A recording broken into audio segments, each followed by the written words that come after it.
That's right. And the third thing is that he was willing to trick us.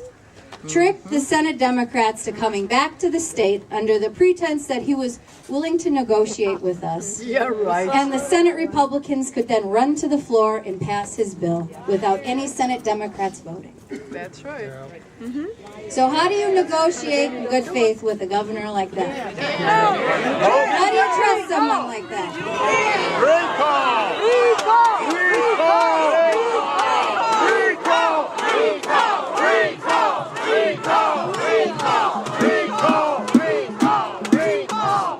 So we know what the score is. That this budget repair bill was never about balancing the budget. That's right. It was all about stripping away workers' rights. And what happened last week in the Senate, where you had Republican leadership who, from both houses, went into a conference committee and in less than 5 minutes over the objections of the Assembly Minority Leader, passed a bill that stripped out the collective bargaining provisions, that stripped out the Medicaid provisions, that stripped out the power plants, put it into a separate provision, and then they voted on it quickly, and the Senate Republicans ran to the floor and passed it.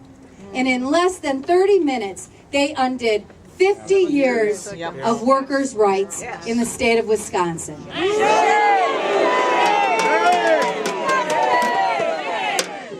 Baby. And that is a shame.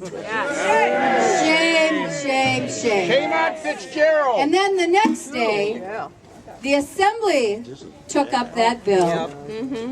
And all the Democrats were there on the floor because you remember what happened the last time. The Republicans rolled a quick vote. So even some of their own members weren't even on the floor, besides the Democrats. But this is what we have been seeing time and time again from the Senate Republican leadership in both houses of the legislature. They have been willing to ram things through to leave the public out of the debate because they know what they are doing is wrong. That is why they were trying to ram this budget repair bill through in 4 days, because they didn't want the public to know what was in the bill, because it harms workers and working families. And the budget that he has introduced even adds to that.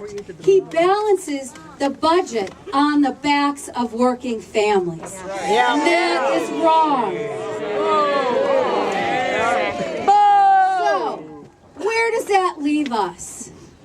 Tax the rich. Yeah, right there. But I can't say that using a microphone. But it leaves us with a movement where we have awoken the workers of this state, the working class.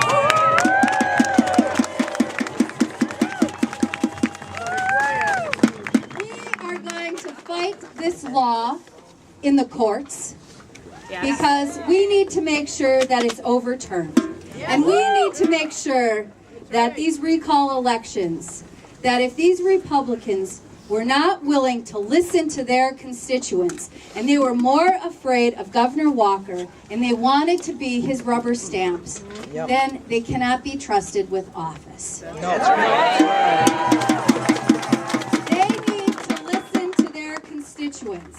Because every bill, and the only Republican who was willing to stand up was Senator Gail Schultz.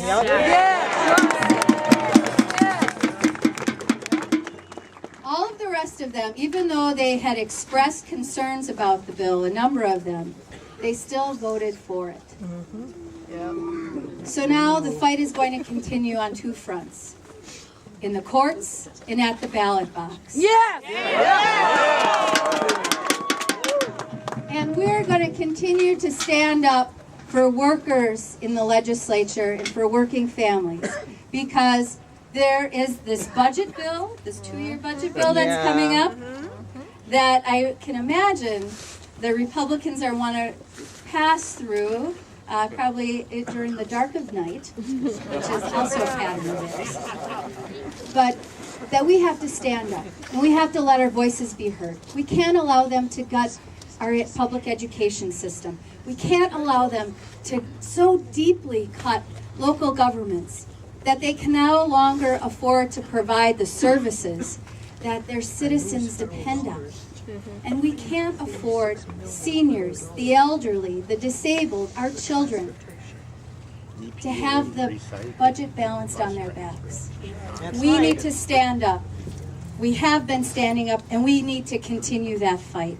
And I am going to fight with you shoulder to shoulder, and we will take Wisconsin back, because the future of our state and our children and grandchildren depend on it. Now let's go forward. Yeah. And make change.